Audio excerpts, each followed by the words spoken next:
आज पूजा आणि सुशांतची एंगेजमेंट होते. सगळे आवरून सुशांतच्या घरी पोहोचणार होते. त्यासाठीच आवरावरी चालू होती. आपण ऐकत आहात फील माय लव्ह या कथेचा पुढचा भाग सुरू करण्याआधी प्लीज माझ्या चॅनलला सबस्क्राईब करून घ्या आणि आधीचे पाठ ऐकले असल्याची खात्री करून घ्या. चला सुरुवात करतेय फील माय लव्ह भाग 27. आज पूजा आणि सुशांतची एंगेजमेंट होती. सगळ्यांना आवरून सुशांतच्या घरी पोहोचायचं होतं आणि त्यासाठीच आवरावरी सुरू होती. पार्थ तयार होऊन खाली आला, पण आईशिवाय कोणीच रेडी दिसत नव्हतं. पूजा आणि कार्तिकी बहुतेक त्यांच्याच रूममध्ये होत्या. आई, काय ग, आज होणार आहे का या दोघींचा आवरून? काय माहिती, आलेच मी बघून म्हणत आई वर जायला निघणार एवढ्यात वरून पूजाचा आवाज आला. काही गरज नाही, आलोय आम्ही. पार्थचं वर लक्ष गेलं तर पूजा खरंच गोड दिसत होती. पहिलं तर कार्तिकीकडे त्याचं लक्ष गेलंच नाही, कारण पहिल्यांदा तो पूजाला असं तयार होऊन आलेली पाहत होता. कशी दिसते मी दादा?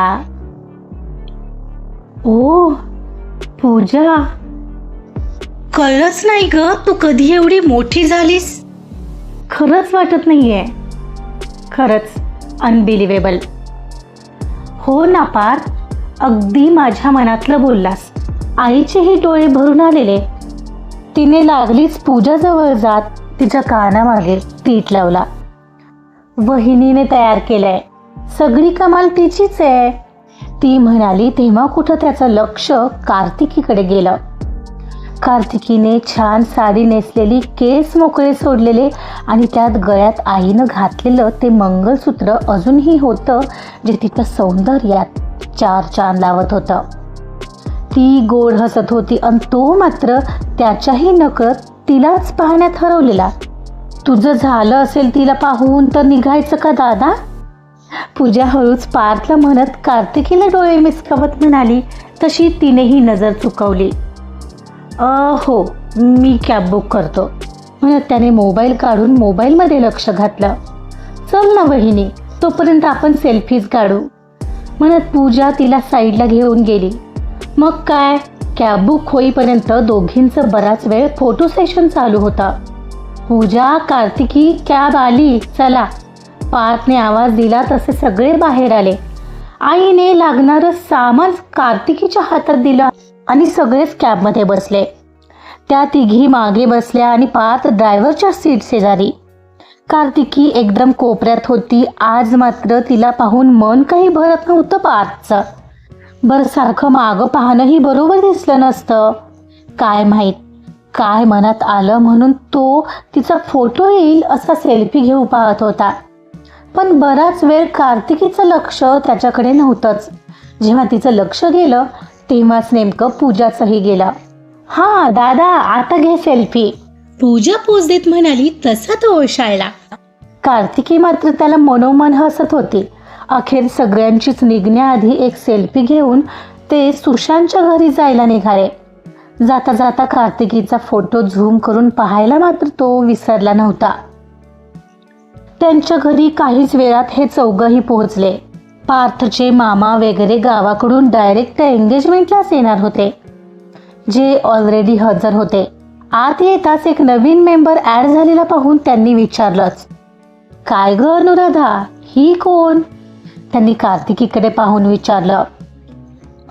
ही, अरे आपल्या पार्थची बायको. काय, लग्न केलं पार्थने, तेही आम्हाला न सांगता? हे बघ, सगळं सांगते, आता एवढा कार्यक्रम होऊ दे.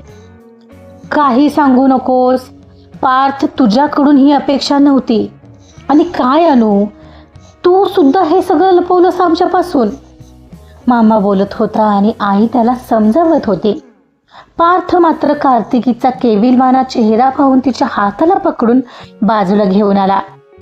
पार्थ, आता रे, मी काढायला हवं होतं का मंगळसूत्र, पण आई सुद्धा काही बोलल्या नाहीत. आणि मग अजिबात नाही, लक्ष नको देऊस तू, आई समजावेल त्यांना. ओके.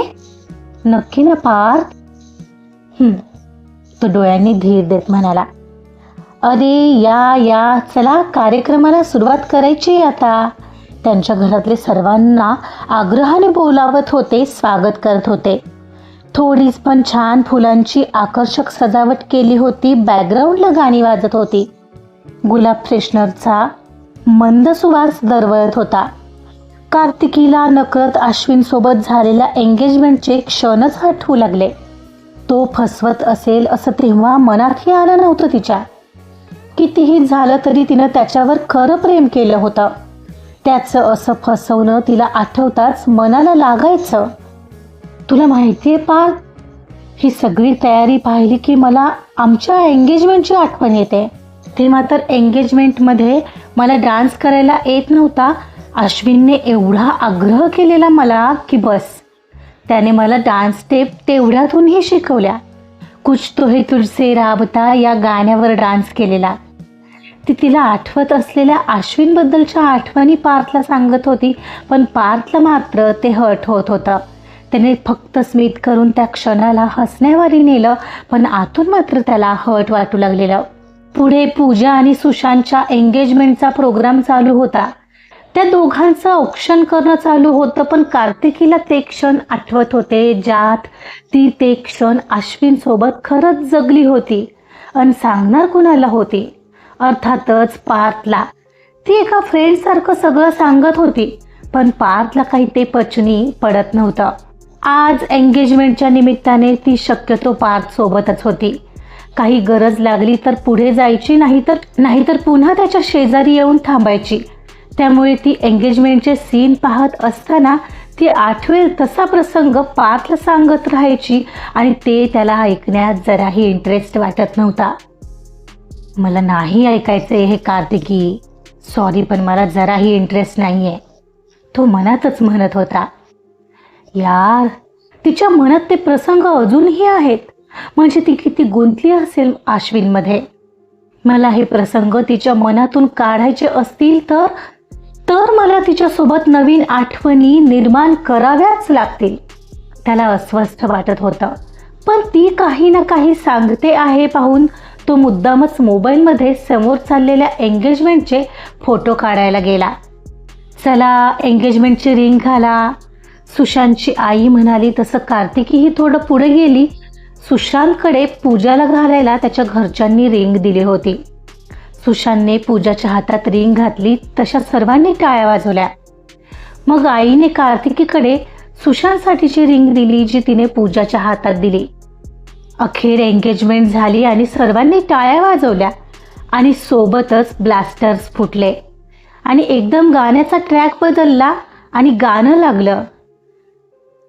मेरी राहें तेरी तक है, तुझ पे ही तो मेरा हक है, इश्क मेरा तू बेशक है, तुझ पे ही तो मेरा हक है. एकमेकांना हार घालत फोटो काढले गेले आणि एकमेकांना स्वीट भरवण्यात आलं आणि फोटो सेशन सुरू झालं.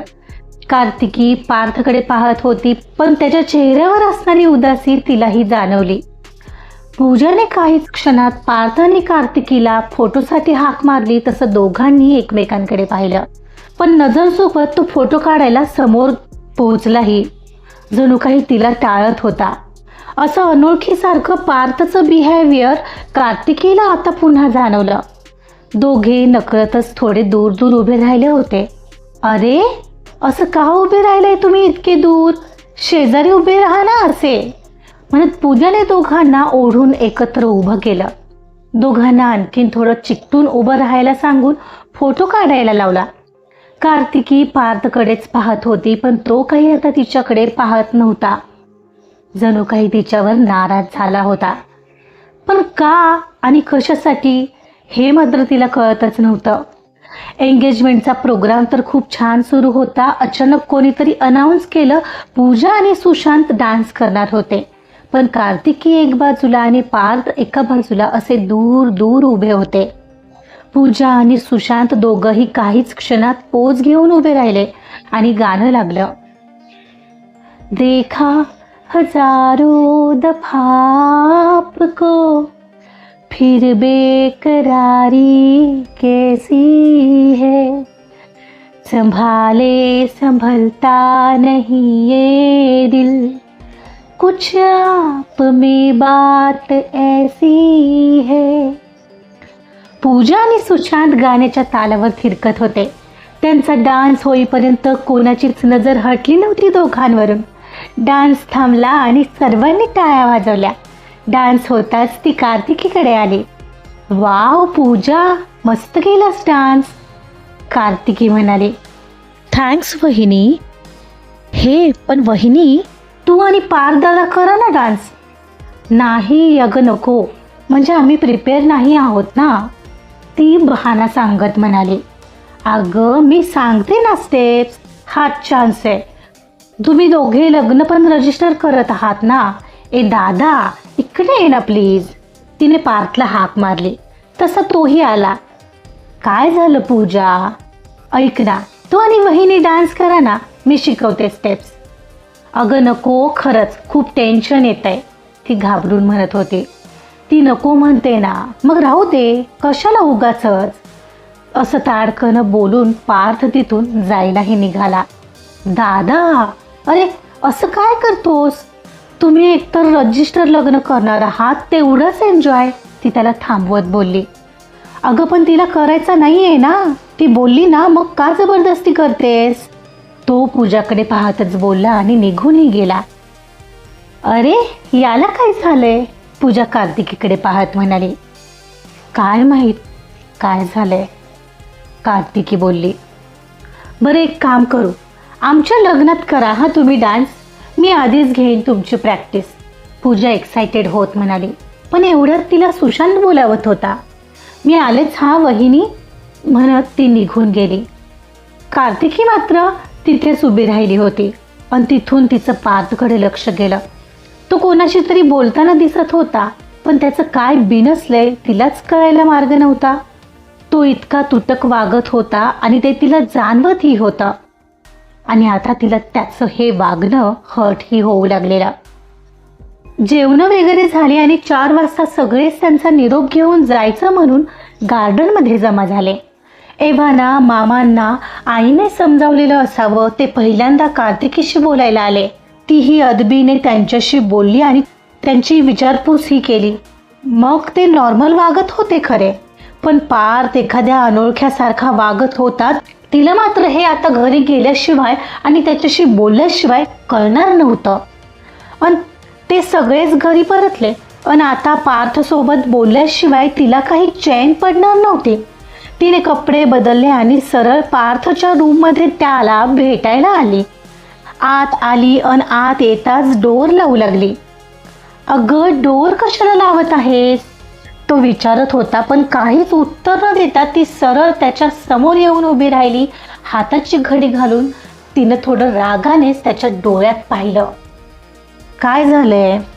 त्याने दुसरीकडे वळून तिच्याकडे दुर्लक्ष करत विचारलं. तू मला अवॉइड करतोयस का? कार्तिकीने प्रश्न केला. मी का करेन कोणाला अवॉइड? आणि आधी ते दार उघड. नॉर्मली जसं काही झालंच नाही असं तो तिला म्हणत होता. उगाचच आधीच व्यवस्थित असलेलं बेडशीट तो ठीक करू लागला.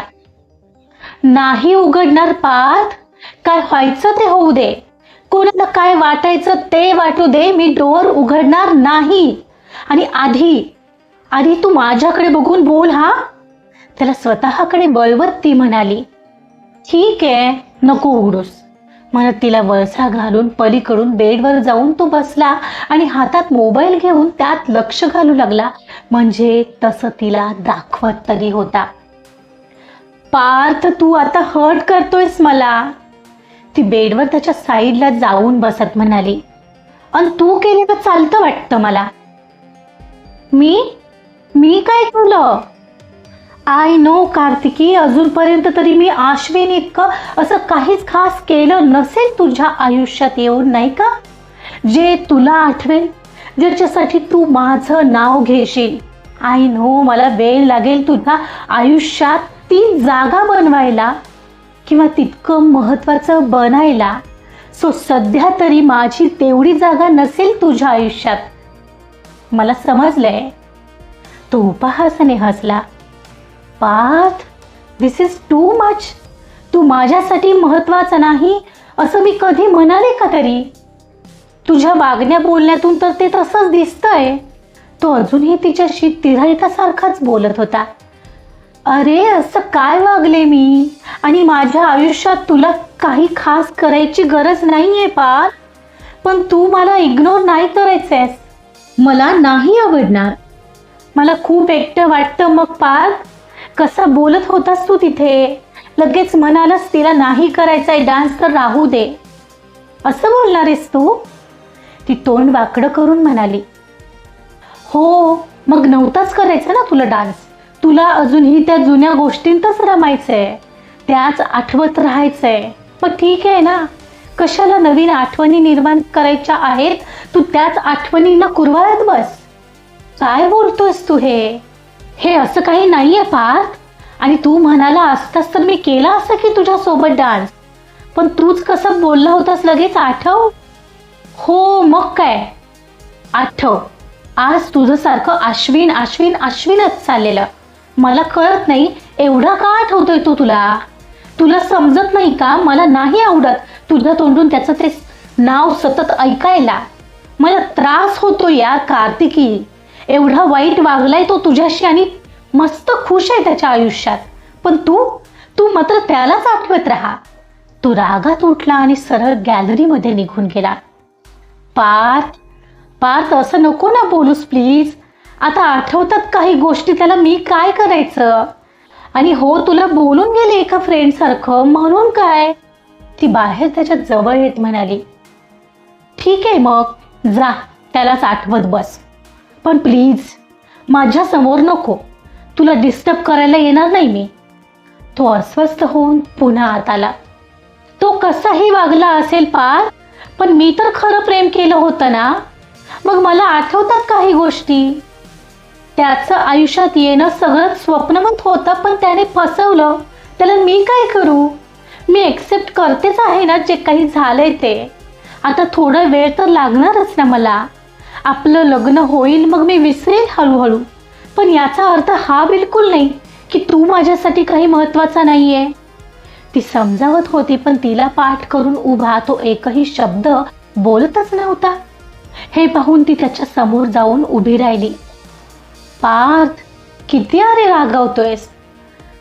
ओके सॉरी ना, कान पकडते हवं तर. सॉरी. केविलवाने तोंड करत तिनं खरंच कान पकडले.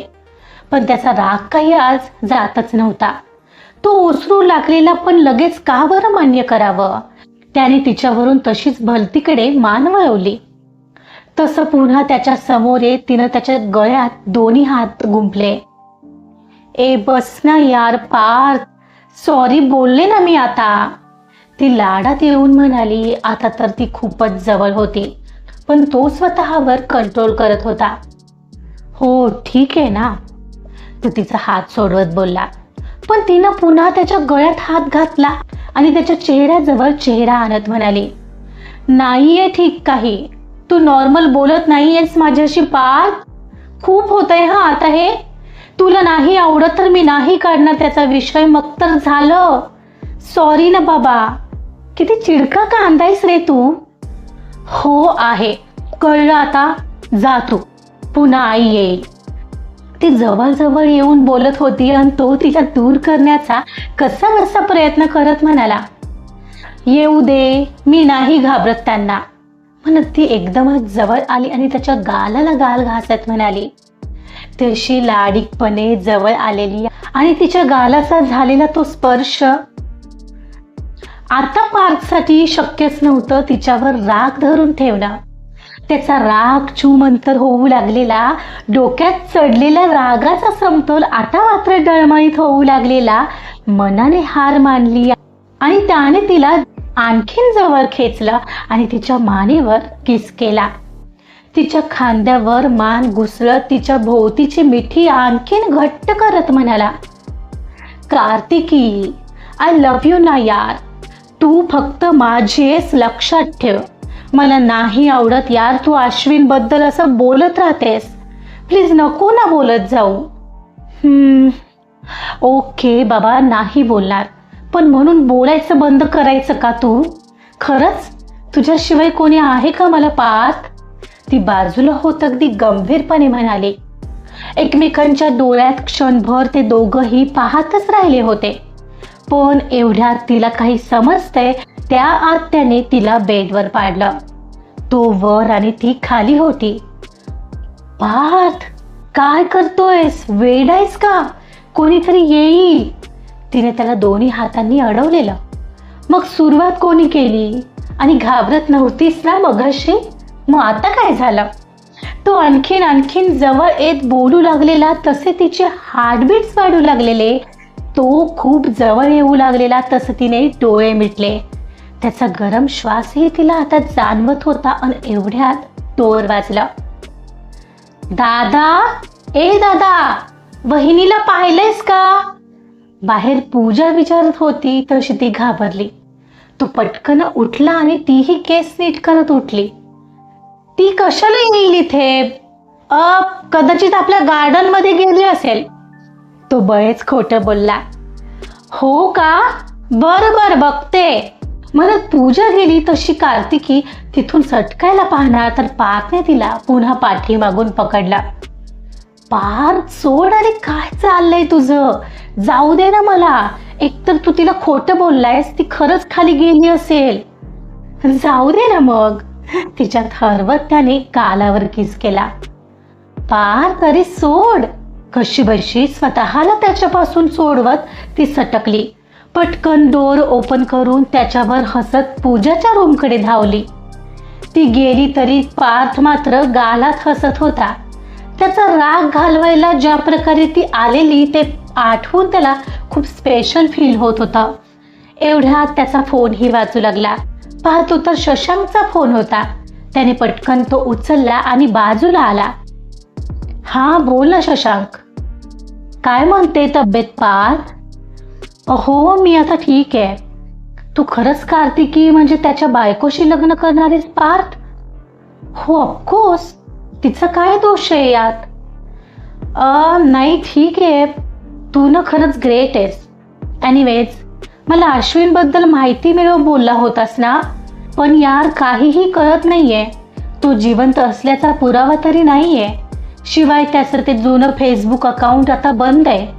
त्याने सगळे प्लॅन केले असणार पार्थ. बाप वकील होता त्याचा. एकही पुरावा मागे ठेवला नसणार बघ त्यांनी.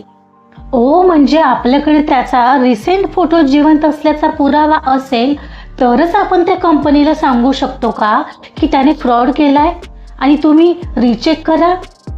हो, एक्झॅक्टली. फक्त सांगण्यावर ते कसा विश्वास ठेवतील?